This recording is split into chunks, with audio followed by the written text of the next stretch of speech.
जिसको अपना ज्ञान नहीं होता वह पूरा इंसान नहीं होता और प्रगति शिखर तक पहुंच नहीं पाता, दृढ़ जिसका अरमान नहीं होता। बहुत सुंदर, वाह। तो प्रगति शिखर तक पहुंचने के लिए अरमानों का दृढ़ होना ज़रूरी है और अपना ज्ञान होना ज़रूरी है। तो हमें अपना ज्ञान, अपने बारे में जानकारियां रखना बहुत ज़रूरी है। और कुछ चीज़ें मनुष्य के अंदर जो जन्मगत स्वभाव से जो पाई जाती हैं, वो वही लोभ मोह काम क्रोध की बातें हम करते हैं। ये मनुष्य का स्वभाव बच्चे में ही पाया जाता है। आज मैं जो विषय उठाने जा रही हूँ, और आप सभी को इसी के साथ सुप्रभात और नमस्कार भी। नमस्कार, सुप्रभात। हाँ, तो जो मैं विषय उठाने जा रही हूँ वो है क्रोध से हम अपने बारे में, अपना एनालिसिस, अपना विश्लेषण अपने क्रोध के बारे में। और आज मैं जितने भी मेरे साथी बैठे हैं, मैं ये कहूँगी सभी से कि बहुत ईमानदारी से हम जवाब देंगे, है ना, कि सबके भीतर क्रोध की मात्रा होती है, उसको प्रकट करने का तरीका अलग अलग होता है। कोई शांति से, और मात्रा किसी के अंदर कम होती है, किसी के अंदर ज़्यादा। कहते नहीं है कि बिल्कुल इसका गुस्सा नाक पर बैठा रहता है, कुछ ऐसे स्वभाव वाले भी होते हैं और कोई होता है बिल्कुल शांत जैसा। लेकिन ये जो जन्मगत स्वभाव है ये होता सबके अंदर है, मात्रा, है ना। तो अब मैं अपनी बात बताऊं कि हम लोग छोटे थे ना, मेरी एक दीदी, वैसे मेरा अपना नेचर शांत है मगर मेरा गुस्सा खराब है, ये भी मैं जानती हूँ। जनरली आता नहीं है, कम कम आता है। तो हमारी दीदी हुई पिथौरागढ़ में रहती है। अब वो जब हम लोग बच्चे हुए, मतलब छोटे छोटे थे, उसका गुस्सा ऐसा खतरनाक कि ईजा ने उसका नाम रखा था, अब दीदी मुझे माफ़ करेगी, मैं यहाँ पर खुलासा कर रही हूँ, उसका नाम रखा था काली माई। क्योंकि उसको इतना गुस्सा आता था दीदी को। तो कहते थे ना, जब गुस्सा आएगा तो कहेंगे कि काली माई दिया सलाई भागो बच्चों आफत आई। जब उसको कि मतलब उसका गुस्सा दिया सलाई की तरह।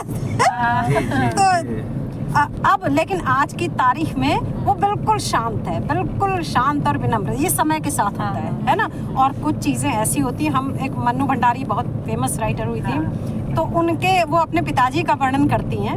वो कहती हैं कि पिताजी मेरे पहले बिल्कुल शांत, बहुत अच्छे स्वभाव के थे, लेकिन बाद में क्या हुआ, इतने गुस्सैल, मैंने जब से देखा वो महा गुस्सैल थे। तो ऐसे व्यक्ति के उम्र के साथ, परिस्थितियों के साथ स्वभाव में परिवर्तन आता है। हम आज वर्तमान परिस्थिति में जो हैं, अपना विश्लेषण करेंगे और सच सच बताएंगे कि हमारा स्वभाव गुस्सैल है या हम शांत हैं। और जब हमें गुस्सा आता है तो हम उसको कैसे रिलीज़ करते हैं, उसको जो है उसका रिलीज करने का, छोड़ने का तरीका भी अलग अलग होता है। कोई शांत हो जाता है, कोई रोने लगता है, कोई मारपीट कर लेता है, कोई बर्तन पटकता है, कोई खाना पीना छोड़ देता है।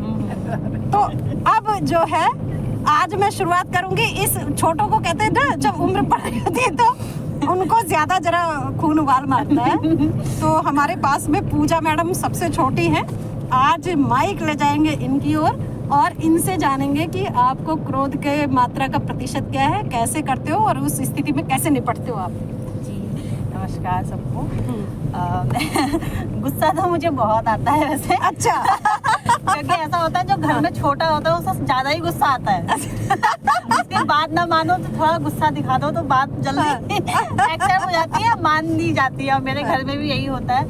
पर मैं मतलब बचपन में तो और ज़्यादा गुस्सा दिखाती थी। अब थोड़ा सा कम है, क्योंकि घर में सब लोग इधर उधर हो गए, शादी हो गई है, तो घर में अब कोई बचा भी नहीं गुस्सा दिखाने के लिए। तो मम्मी भी थोड़ा गुस्सा दिखा देती हूँ, पर मेरे घर वालों को पता चल जाता है कि गुस्सा है। मैं ना चुप हो जाती हूँ बिल्कुल। एक तो मैं बोलती ज़्यादा हूँ घर में, सबसे ज़्यादा मैं ही बोलती हूँ। तो जब मुझे गुस्सा आता है किसी चीज़ पे, मुझे कोई चीज़ ऐसी मतलब कह देते हैं मुझसे, बचपन की बातें को, ऐसे मतलब बोलना बिल्कुल बंद। अच्छा, ऐसा मुंह बना के, आपको अगर गुस्सा आता है तो आप चुप हो जाते हो? चुप हो जाती हूँ मैं। और कोई पहले मैं बचपन ना अच्छा, बचपन में बहुत बड़बड़ाया करती थी। अच्छा। अब मैं थोड़ा सा चेंज हो गई, अब मैं चुप हो जाती हूँ। तो वो समझ जाते हैं कि आज इसका मूड खराब है, किसी न किसी वजह से गुस्सा आ रहा है इसे। तो परसों भी एक मेरे साथ हुआ था। तो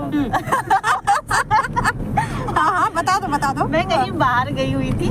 तो मेरे घर वाले ऐसा ना बार बार फोन करते हैं, बार कहाँ है, कहाँ पहुँच गई है। उनकी आदत ऐसी है, स्वाभाविक है। और मुझे गुस्सा आ गया। मैंने कुछ बोला ही नहीं, मैं बता दिया ठीक है। मैं घर आई, मैंने, हमारी शाम को रोज वीडियो कॉल होती है फैमिली की, दीदी लोगों की, भैया सब 5-6 लोग हम। तो उस दिन मैंने वीडियो कॉल करना बंद, मैं उठाया ही नहीं वीडियो कॉल, और उठाया तो मैं बोली नहीं। अरे बाप रे, समझ गए ये इस वजह से गुस्सा। देखो, फोन आने लग गए हाँ। कि अरे हम तो ऐसे थोड़ी ना फोन कर रहे थे, हम तो पूछ रहे थे कि तू कहाँ है, हम तुझे वैसे थोड़ी ना फोन कर रहे थे कि कहाँ गई है क्या, बस ऐसे ही पूछ रहे थे। तो कुछ ठीक है, थोड़ा देर गुस्सा रहा, फिर अब उनके बिना मन भी नहीं लगता है बस ये शांत हो गया। अब धीरे धीरे पहले से मतलब गुस्सा चेंज है मेरा। पहले तो मैं इतना गुस्सा बड़बड़ाना, खाना नहीं खाना, अब थोड़ा सा चेंज हो गया है पहले से। आपने जो एक बात कही ना, मुझे फिर सर एक शेर याद आ गया जी जी कि अब गुस्सा भी तभी दिखाया एक ही शेर को पकड़े रहना, छोड़ना मत ना, कहीं छोड़ दिया मैं तो डर है शेर से। गुस्सा में तब आता है जब कोई गुस्सा बर्दाश्त करने वाला भी है ना, ऐसा भी होता है जैसे आपने कहा। तो उसी से याद आया मुझे कि हमसे बेफैज फकीरों की है परवाह किसको, और रूठ जाएं तो हमें कौन मनाने आए। वाह, तो गुस्सा अगर हम गुस्से में रूठ रहे हैं, मनाने वाला भी तो चाहिए। बिल्कुल, क्या बात है। तो मैं एक बात और कहूंगी, गुस्से में ना कभी अपशब्द नहीं बोलने चाहिए, ये बिल्कुल क्योंकि सही बात हम बोल रहे हैं और अगला उसे हम तो भूल गए बोल के, पर उसके दिल पे लग जाती है बात। मेरी मम्मी भी हमेशा ये कहती है कि मतलब गुस्सा कर रही है, ठीक है कोई बात नहीं, शांत हो जाओ, वो बेहतर है। हाँ, शांत हो जाओ या कुछ और बोल दो, पर कुछ ऐसा मत बोलो कि उसके दिल पे ऐसे लगे और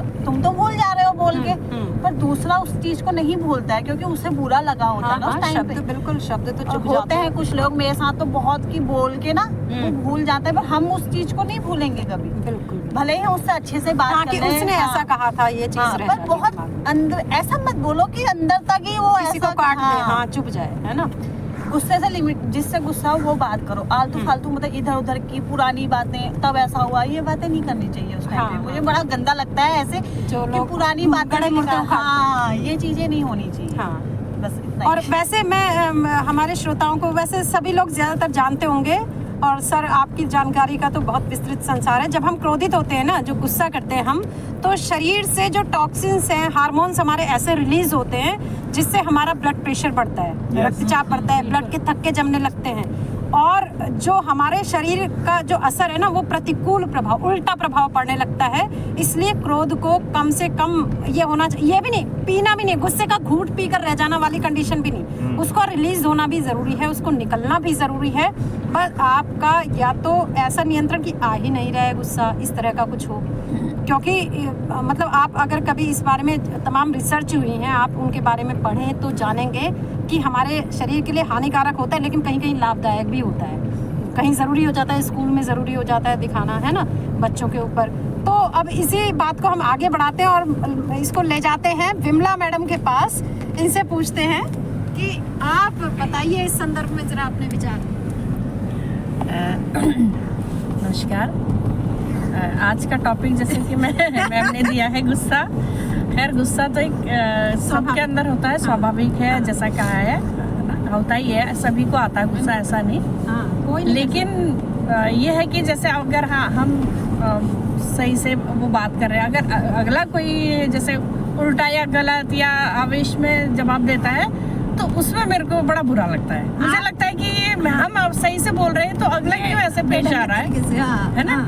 तो इसमें लगता है कि उस समय गुस्सा आता है मेरे को कि भाई यार हम तो सही से बोल रहे हैं, किसी से कोई वो कर रहे हैं और अगला हमें ऐसे तो फिर आपका रिएक्शन क्या होता है, प्रतिक्रिया क्या होती है? उस समय लगता है कि यार कि मतलब क्यों ये इस टाइप से बोल रहा है। उस समय थोड़ा अंदर से एक गुस्से की जो फीलिंग है वो आती है मैम, तो कि मतलब जाते हैं, लेकिन आप शांत रहते हो? लेकिन हाँ, ये नहीं कि उससे बहसबाजी कर रहे हैं, शांत हो जाते हैं, लेकिन लगता है यार इसने गलत कहा है, पिंच करती है वो बात, पता नहीं क्यों पिंच करते ही होता है ना, कि लग जाती है, जिसे नहीं कहते हैं मैम, वो चीज हो जाती है। लेकिन ये है कि मैं अपने गुस्सा आता है, मैं ऐसा नहीं कह रही मुझे गुस्सा नहीं आता है, लेकिन मैं जहाँ तक है कंट्रोल करने की कोशिश करती हूँ। और जब मैं गुस्सा आता है, मैं जैसे अपने हस्बैंड पे कभी कोई आई ये तुमने ये नहीं करा, वो कहती हूँ, अपने दादा से, बड़े दादा से भी मैं करती हूँ, क्योंकि मैं वो मुझे एज ए मतलब अपने बच्चे की तरह ट्रीट करते हैं। लेकिन मैं पता नहीं क्यों लगता है कि गुस्से, ये उन्हें भी ये पता है कि ये गुस्से से वैसे बोल रही है, और इसका मतलब वो इसका कहने का जो मीन्स है वो नहीं है ना, वो समझते हैं मेरी बात को। लेकिन मेरा जो गुस्सा है मैं नोटिस करती हूँ थोड़े पल का होता है, थोड़े पल में जैसे चुप रहूंगी, हाँ थोड़ी देर मैं कहूँगी चलो, लेकिन मैं फिर शांत हो जाती हूँ। और यही मैं देखती हूँ कि मैं अपने बच्चों में भी देखती हूँ, थोड़ी देर वो इरिटेट हो जाएंगे, ये वो मम्मा ऐसा है वैसा है कहेंगे, लेकिन थोड़ी देर बाद मैं देखती हूँ कि वो बिल्कुल शांत हो जाते हैं ना। तो बाकी क्या कहूँ, फिर यही है गुस्से का मेन। मतलब आप गुस्सा तो खैर आता है मैम, क्यों नहीं आता है, मैं लेकिन आप उस समय कोई दुनिया में ऐसा इंसान नहीं है नहीं जिसको बचाते, शांत हो जाते हो, ये है ना। हाँ, नहीं तो चाहे जैसे अपने हस्बैंड से हो गया कभी, खाली वैसे वो बहुत शांत है मेरे हस्बैंड, कभी अरे आपने ये नहीं करा, वो कभी होता है ना बच्चों को ये वो, तो लेकिन थोड़ी देर लगता है यार मैंने गलत कहा ना, फिर ये हो जाए, फिर शांत हो जाते हैं। ऐसा कुछ नहीं है कि वो घंटे 2 घंटे चले, ये भी नहीं होता है मैम ना, थोड़ी देर का होता है और बस। और अब तो आगे सर की ओर, बस कन्याल जी, कोई जी के डिनाई कर नहीं अरे, सकता कि हमें नमस्कार। कुछ नहीं आता, ये कह नहीं सकता। नमस्कार बिल्कुल, नमस्कार सभी को नमस्कार। आज के गुड मॉर्निंग, आज के सुबह जो आज हमारी ब्लॉग से यहाँ पर बनना है पूरे काफिला ग्रुप का। हमारे टमटा सर आज इलेक्शन ड्यूटी में हैं और मिस कर रहे हैं, गीता मैम को भी मिस कर रहे हैं और पूरा परिवार साथ है बाकी। जैसे कि आज का टॉपिक है क्रोध, गुस्सा, बिल्कुल ह्यूमन नेचर है। कहते हैं दुख सुख काम क्रोध जिस मनुष्य में नहीं होगा वो मनुष्य नहीं कहलाएगा ना। अगर आपको मनुष्य हैं तो ये 4 चीजें तो होंगी ही होंगी ना। और बात आती है कि क्रोध कितना कैसा, मैं अपना अगर मेरी बात आती है, मेरे से पूछा गया है तो मैं सेल्फ अपना बताऊं, बिल्कुल मुझे तो बहुत छोटी छोटी बातों में गुस्सा आ जाता है। अच्छा, हाँ, तो बहुत छोटी छोटी बात, जी वाइफ और मेरी बहुत छोटी छोटी बातों में कभी हो जाती है, लेकिन कभी गुस्सा ऐसा नहीं रहता जो लॉन्ग टाइम तक रहे। छोटी सी बातों में अब सड़क आता है और वो कोई ऐसा नुकसानदायक वाला नहीं होता है। और होता है तो हम कभी बातें ऐसी करती हैं, गुस्सा आता है तो हम कभी बातें ऐसी कर लेते हैं। गुस्सा मीन्स भाई फिर तो मेरे मन ये होता है ना, मेरे को तो आ ही रहा है, मैं दूसरे को भी दिलाता हूँ, ऐसी बातें करता हूँ जैसे दूसरे को भी गुस्सा आए। फिर दोनों की खूब बातों में होती है टनाटनी, थोड़ी देर क्षणिक। फिर उसके जैसे मैं चाय पी लूंगा, नहीं पीऊंगा चाय, फेंक दी चाय वहीं पर, उस पर डाल दिया, ठीक है नहीं पीऊंगा। अब ऐसा भी नहीं कि कोई नुकसानदायक वाली चीज चाय तो फिर बन जाएगी। मतलब गुस्सा जो है कहने का अर्थ है यद्यप हमें नुकसान देता है, लेकिन मैं अपनी बात बताऊं, लेकिन उसके बाद ना सुनिए, गुस्सा जब शांत हो जाता है थोड़ी देर बाद, फिर अच्छा गुस्सा होने के शांत होने के बाद आप देखना थकान बहुत लगती है, ऐसा लगता है क्योंकि उससे पहले बातों से हम जो मेरी लड़ाई मेरा ही होता है शुरुआत, मिसेज तो कभी ऐसा रहता नहीं है उसकी ओर से, तो फिर मैं कहता हूँ तो फिर वो उसने भी डेफिनेटली आंसर तो देना ही है। और छोटी छोटी बात में आ जाता है मुझे, छोटा सा मिसेज कहती भी है या तुम ना छोटी सी बस कब तुम्हें गुस्सा आ जाए पता नहीं चलता है, ठीक है ना, तुम छोटी बातों में गुस्सा कर जाते हो। लेकिन मैं उसके बाद जब शांत होता हूँ उसके बाद जो मनाने का आनंद है ना, वो जो क्लाइमेक्स है ना, वो जो आनंद है इज अमेजिंग भाई, अमेजिंग। गुस्से से बेहतर हाँ मुझे उस समय का वो रहता है इंतजार कि गुस्सा खत्म होने के बाद जब वो मनाने वाला स्टेज आता है ना, वो जिंदगी के वो ना क्षण मजा आता है। गुस्सा तो याद नहीं रहता है, हमने अभी ऐसा बोला या वो तो जैसे अभी पूजा मैम ने भी कहा, वो तो ध्यान नहीं रहता है क्या बोला क्या हुआ ना, लेकिन उसके बाद जो मनाने की बातें याद रहती हैं ना, और वो अल्टीमेट होता है और ये होना भी चाहिए। लेकिन गुस्सा ऐसा ना हो कि आप फिर उसके बाद उसको रियलाइज ही ना करें। हमेशा देखिए, हमेशा एक शब्द है सॉरी ना, अगर ठीक है मैं हमेशा कहता हूँ अपनी वाइफ से, कहीं मेरी होती है या कभी तो बच्चों से भी होती है, तो मैं बच्चों से भी कहता हूँ और कि भाई सॉरी यार ना, मैंने ऐसा कहा, सॉरी हाँ यस डेफिनेटली सॉरी, बस यार गलती होगी ना, ये है। लेकिन वो होता है पता है एक हफ्ते बाद फिर किसी समय कोई बात पे फिर तो लग जाएंगे ना, लेकिन वो क्षणिक होता है और बहुत शॉर्ट टाइम के लिए होता है और उससे कोई ऐसा नहीं होता है कि हमें बहुत नुकसान हो रहा है या समाज के बीच में हम गुस्सा कर रहे हैं, ऐसा नहीं रहा कभी जीवन में, मैं जहाँ तक ध्यान है मुझे। और बट छोटी छोटी बातों में हो जाता है और उसके बाद जो अनुभूति होती है रियलाइजिंग की और हमें एहसास होता है कि हमने कुछ गलत किया, नहीं होना चाहिए ना, वो बड़ा अंदर से फील होता है। तो आपका ये भाव है ना, कितनी देर तक लगभग चलता होगा इसको रिलीज करने का मतलब? हाँ जैसे आपने बताया कि चाय में डस्टबिन में डाल। हाँ, जैसे माना चाय पी रहा हूँ, डिस्कस होगी उतने में, तो नहीं पीऊंगा, फेंक दिए, ठीक है ना, और निकाल दिया, हो गया ना। और थोड़ी देर बस ये वो फिर बोलता रहा। अच्छा, वो बहुत से आदत होती है ना, मैं फिर बोलता रहता हूँ, जितना अंदर से हो निकाल दिया, खाली हो गए। अब जब खाली हो गए तो रिलैक्स हो गए, रिलैक्स हो गए तो फिर बनाना शुरू कर लो ना, मनाना शुरू कर लो, सॉरी बोल लो। और नहीं, रियलाइज तो होता ही है, दूसरे को भी एहसास हो जाता है भैया कहीं ना कहीं रियलाइज हो रहा है। और रियलाइज अगर हो रहा है लाइफ में, क्रोध आपको आता है, लेकिन ऐसा क्रोध कभी ना आए जिससे आपको अपना और दूसरे पर हानि हो रही हो, कोई ऐसी हानि हो रही हो जिससे कि वो फिर पूर्ति नहीं हो पाई, ऐसा ना हो। और रियलाइज ज़रूर हो, रियलाइज होने से हमें क्या होता है कि समझ में आती है कि हम कहाँ गलतियाँ कर रहे हैं।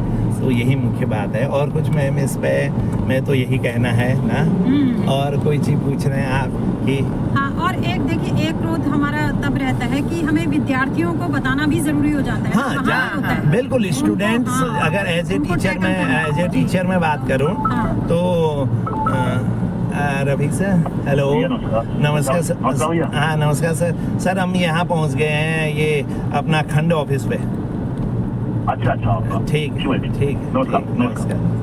तो ये भी होता है कि हमें बच्चों पे बात आती है, स्टूडेंट एज ए टीचर हमें, और बच्चों पे बात आती है तो बात ये है कि बच्चों के लिए तो हमें दिखाना भी पड़ता है कई बार, वो सकारात्मक रूप में दिखाना भी पड़ता है ना, और दिखाना भी पड़ता है, क्योंकि नहीं तो उसकी समझ में, बच्चे की समझ में ये नहीं रहता है कि कहाँ पर मैं गलत हूँ, कहाँ पर मैं सही हूँ। बस अगर हमें उसे तुरंत जिसमें गलती कर रहा हो उसको उसका रियलाइज न करवाएं, तो वो बाद में समझ में नहीं आएगी उसके कि मैं कहाँ पर गलती कर रहा था।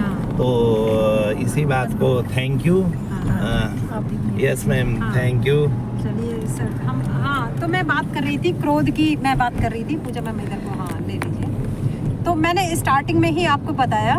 अब देखिए सर, क्रोध जो है ना, जैसे टॉक्सिन विषैला तत्व है, जैसे क्रोध उस तरह से है जैसे एक जहर की तरह अगर है तो उससे दवाइयाँ भी बनती हैं, ये उस रूप में है। तो हमें मालूम होना चाहिए। अच्छा, मेरा क्रोध का निपटने का, आ गया तभी थकान आप भी बताओ ना। हाँ, मेरा देखिए, मैंने बताया आपको कि मुझे क्रोध में, या आप मेरे स्टूडेंट से या मेरे घर में भी बताया, मुझे बहुत कम आता है, और लेकिन खराब आता है, ये मुझे मालूम है, और मैं पहले बता देती हूँ कि खराब आता है। वही है ना, अपना अपना हाँ, तरीका अपना अपना है। और जब मुझे छोटे छोटे जैसे ये गुस्सा लगता है कि मुझे सिर पे चढ़ने लग रहा है, तो फिर मैं साइड कर देती हूँ कि ये जो है परेशान होने के लिए मेरा दिमाग नहीं बना है, इसको डस्टबिन में। ये मैं दूसरी चीज पे चिंतन करूंगी, इसको डस्टबिन में। और ये बच्चों के साथ भी होता है, तो मैं उनको भी बता देती हूँ कि भाई देखो, अगर मुझे ज्यादा दिलाया तो बहुत बुरी तरीके से पिटोगे, ये चीज है ना। तो हम लोग क्या करते हैं, अगर मैं एक छोटी सी स्टोरी सुनाती हूँ आप लोगों को ना इस संबंध में, कि एक सांप था कहीं किसी गांव में, एक रास्ता जो मतलब पड़ता था, वहां पे एक सांप कहीं से आ गया, और वो बड़ा गुस्सैल कहे या जो भी था, उसका स्वभाव खराब था। तो गांव से जो लोग आने जाने लगे, वो उनको डराने के लिए अपना फन निकाल के खड़ा हो जाता था। तो लोगों में दहशत हो गई, लोगों ने उस रास्ते आना जाना बंद कर दिया, और वहाँ झाड़ जंगल उगने लगे। अब एक बार उस गांव में एक महात्मा पहुंचे, वो उसी रास्ते पर जाने लगे, तो गांव वाले ने टोका कि बाबा जी इस रास्ते मत जाना, यहाँ एक बहुत खतरनाक, बहुत खराब बुरा सांप रहता है, बहुत दुष्ट है, आप मत जाना, डस लेगा कहीं। तो अब महात्मा तो महात्मा हुए, उनको किस बात का डर भाई। तो उन्होंने कहा नहीं भाई, देखते हैं कैसा है क्या है। तो वो गए, तो सांप फिर निकल करके आ गया डसने की मुद्रा में। अब महात्मा जी पहुंचे हुए थे भाई, वो भाव जानते थे, तो उन्होंने सांप को समझाया, उसको कहा कि देख, अपने पिछले कर्म के कारण तूने रेंग रेंग कर चलने वाली ये सर्प की योनि पाई है, अपने बुरे कर्मों के कारण, और आज तू भोले भाले लोगों को परेशान करता है, तो आगे आने वाले जन्म भी अपने बिगाड़ रहे, तो सुधर जा, सही हो जा, ये छोड़ दे। अब वो महात्मा थे, उनके तप और तेज का प्रभाव इतना था कि सांप को अपनी गलती रियलाइज हो गई, उसको स्वीकार कर लिया, और वो महात्मा जी के पास जो है उनके चरणों में एक तरह से लौट गया। उसने कहा मुझे मुक्ति का उपाय बताइए, मुझे क्या करना होगा, अभी तक तो जो कर लिया सो कर लिया, आगे बताइए। महात्मा जी ने कहा कि ऐसा है, आज से किसी को परेशान मत करना, ठीक। किसी को काटना वाटना या डसना इस तरह का मत करना। तू अपना सीधा शांत तरीके से रहना, तेरा ये जन्म सुधर जाएगा, आगे भी सुधरेगा। उसके बाद महात्मा जी वहाँ से निकल गए और गांव वालों को समझा दिया कि तुम लोग आओ जाओ, ये तंग नहीं करेगा। अब लोग जो है डरते डरते पहले वहाँ पर गए, तो उन्होंने देखा कि अरे सांप ने तो कुछ नहीं किया, वो तो वहाँ एक किनारे पड़ा है तो पड़ा है, कुछ नहीं कर रहा। अब लोगों ने उस रास्ते आना जाना शुरू कर दिया वापस, क्योंकि शॉर्ट रास्ता था वो। अब क्या हुआ, देखिए जब बहुत सीधा आदमी हो जाता है ना तो भी नाजायज फायदा उठाने लगते हैं लोग। एक बार किसी ने कि ये कुछ करता तो है नहीं, ऐसे पत्थर मार के देखा सांप को। हाँ, सांप को मारा पत्थर, सांप बेचारा भागा और बिल के अंदर चला गया, क्योंकि उसे महात्मा जी की बात याद थी। तो वहाँ चले गया। अब उसको बड़ा मजा आया कि ये जो है मेरे से डर के भाग गया। अब देखा देखी और लोगों ने भी ऐसा करना शुरू किया। अब सांप को वो बाहर ही ना निकलने दे, जब बेचारा बाहर आए तो उस पर हमला कर दे। अब महात्मा जी एक बार वहां से लौटते हुए चले, उन्होंने कहा देखो कि सांप का क्या हाल है। तो वो उस रास्ते आए तो देखा सांप बिल्कुल यहाँ जहाँ तहाँ घायल अवस्था में लहूलुहान पड़ा हुआ है। तो उन्होंने महात्मा जी ने देखा, उठाया, करे अरे तुम्हारी ये दुर्दशा कैसे हो गई भाई। तो सांप ने पूरी कहानी बता दी कि आप मुझे समझा के गए थे, मैंने ऐसे ऐसे आपको फॉलो किया, आपका कहना माना और आज लोगों ने मेरी ये दुर्गति कर दी। तो महात्मा बोले पगले, मैंने ये कहा था कि अकारण किसी को तंग मत करना, ये थोड़ी कहा था कि अपनी सुरक्षा मत करना। सही बात। तेरे पास जो विष है वो ईश्वर ने तुझे इसीलिए प्रदान किया है कि तू अपनी सुरक्षा कर सके, तो वो तुझे करना चाहिए था। क्रोध एक विष के समान है, कहीं हमको लगता है कि इसकी जरूरत हो रही है, एक इंजेक्शन देने की इसको जरूरत है, वहाँ आप उसको रिलीज कीजिए। जहाँ आपको लगता है कि कोई अनुचित जो है लाभ उठा रहा है, बच्चे हैं गलत मार्ग पर चल रहे हैं, एक इंजेक्शन लगाइए उसको क्रोध का। बिल्कुल सही। हाँ, तो इसका बड़ा जो है तार्किक अच्छे तरीके से उपयोग हो पाएगा। और बाकी कोई ऐसा हो नहीं सकता कि 24 घंटे वो एकदम शांत रहे। ये नैसर्गिक प्रक्रिया है आना, लेकिन इसका नियंत्रण बहुत हद तक हमारे हाथ में है। तो हम जीवन के जो गुण अवगुण हैं उनको जाने पहचाने और उनका यूज करना, उनका प्रयोग करना, उपयोग करना, क्योंकि सारी चीजें हमारे नियंत्रण में है। सकल पदार्थ या जगमाही, कर्महीन नर पावत नहीं। तो हमको कर्म युक्त बन करके अपने ऊपर विजय प्राप्त करनी है और चलना है आगे की ओर। और चलते चलते बात करते करते हमारा गंतव्य स्थल भी आने वाला है। कल हम, हाँ मैं इस संदर्भ में, एक गीता मैडम हमारे साथ में नहीं है अभी, उनका भी बड़ा प्यारा क्रोध है, उनका गुस्सा आता है, मुझे हंसी आती है, लेकिन मैं उनके गुस्से से डरती हूँ, सुन रही होंगी अभी। अरे वो जो है खतरनाक गुस्सा करती है। उनका पीरियड, अगर उनके पीरियड में किसी ने डिस्टर्ब कर दिया तो फिर उनका क्रोध देखने लायक होता है। तो लेकिन बड़ा अच्छा क्रोध है उनका, बढ़िया क्रोध है, बच्चों के हित में रहता है हमेशा। तो हम लोग हमेशा हर चीज़ को अच्छी तरह से उपयोग करना जाने, यही आज का संदेश है। और कल हम फिर मिलेंगे किसी नए विषय के साथ, तब तक के लिए नमस्कार। नमस्कार।